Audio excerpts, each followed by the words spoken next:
Është një moment i vështirë. Një djalosh hebre në lulen e rinis. Një djalë që i shërbente pejgamberit sallallahu alaihi wasallam i përgatiste ujin për abdes, i afronte sandalet dhe plotësonte nevojat e tij. Ai është në gjendje të rëndë, i sëmur në shtratin e vdekjes. Pejgamberi sallallahu alaihi wasallam pyeti për të, dhe kur dëgjoi se është sëmur, menjëherë e vizitoi. Ju afrua dhe qëndroi te koka e tij. Përballë tij qëndronte babai i djalit. Pejgamberi nderuar me një vështrim mëshirues shikon të riun duke i dhënë lam të mirën kësaj bote. I afrohet pranë dhe i përshpëritë në vesh atë për të cilën ai tani ka nevojë më tepër se kurrë. Është besimi me të cilin ai do takojë Zotin e tij. E ftoi në Islam dhe i tha: "Bëhu musliman. Thuaj, dëshmoj se nuk ka Zot tjetër përveç Allahut dhe se unë jam i dërguar i Zotit." Këtij djaloshi të ri i erdhi kjo ftesë nga Muhamedi sallallahu alaihi wasallam, të cilit i kishte shërbyer prej kohësh.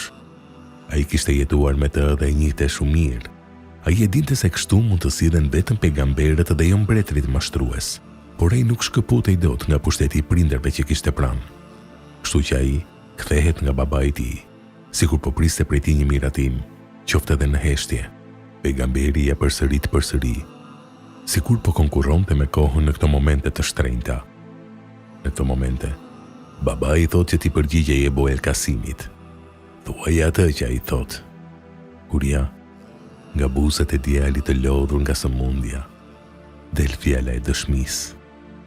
Dëshmoj se nuk ka Zot tjetër përveç Allahut dhe se ti je i dërguar i tij.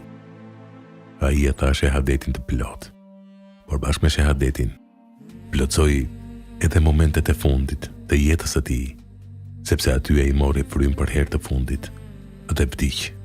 Pejgamberi sallallahu alaihi wasallam doli prej tij i gëzuar për udhëzimin e këtij djali, i cili më në fund e mbylli jetën me një përfundim të mirë. Për këtë pejgamberi tha: "Falënderimi takon Allahut që nëpërmjet meje e shpëtoi nga zjarri."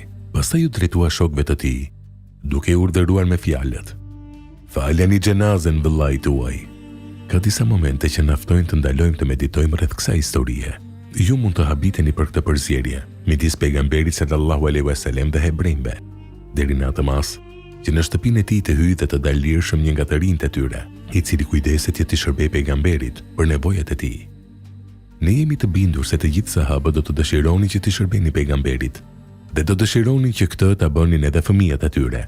Megjithatë, pati hapësirë edhe për një djalosh qifut që të gëzoj këtë nder dhe këtë mirësi. Kjo na zbulon qetësinë dhe normalitetin në marrëdhënie me jo besimtarët, mushrik dhe qifut.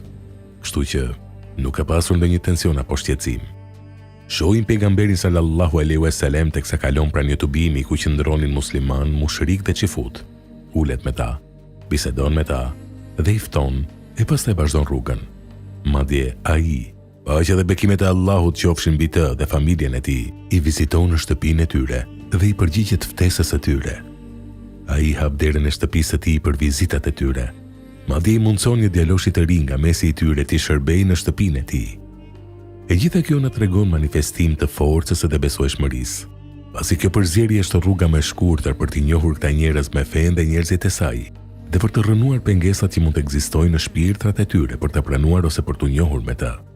Prandaj, ky djalosh kur e pranoi thirrjen e pejgamberit sallallahu alaihi wasallam, edhe pse ishte i smurënd, nuk e kishte të panjohur mesazhin e të dërguarit dhe vetë të dërguarin, pasi qëndrimi pranë tij kishte mundësuar të shikonte shenjat e profecisë dhe sinqeritetin e ftesës së tij.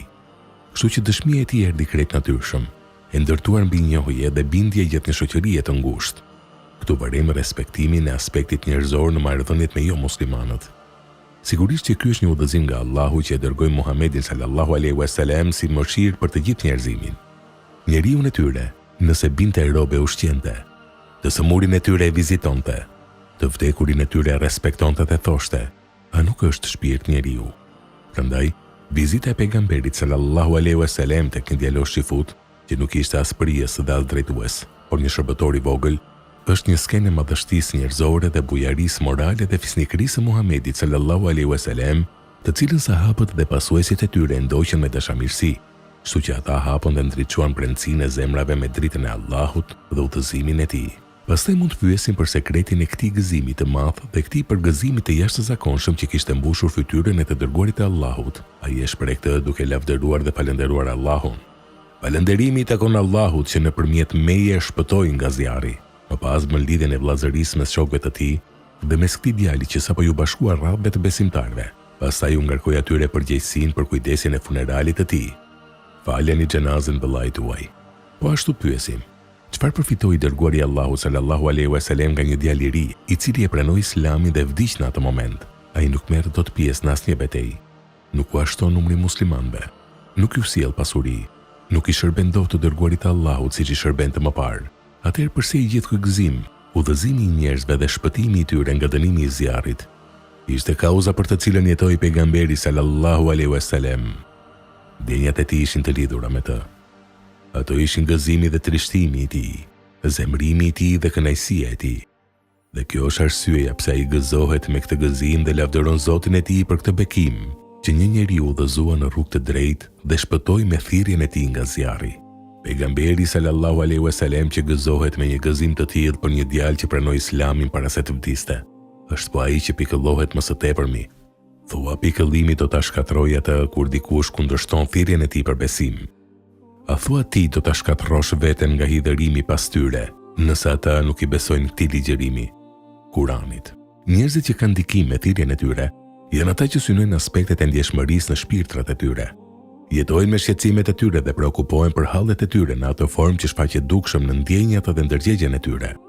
Kështu ishte i dërguari Allahu sallallahu alaihi wasallam. Këtu jemi përballë një mobilizimi që e karakterizoi pejgamberin gjatë ftesës së tij. Ai nuk linte asnjë mundësi pa shfrytzuar qoftë për ftesë, për udhëzim apo për transmetim, madje edhe në momentet e fundit të jetës së njeriut. Modestia e thellë, përkujdesja e mirë, dashamirësia dhe sjellja me butësi janë një pjesë shumë e vogël nga morali i lartë i madhështisë së pejgamberit fisnik sallallahu alaihi wasallam. O ju që keni besuar, madhërojeni për atë, duke rënë salavat dhe përshëndeteni me selam. El Ahzab 56.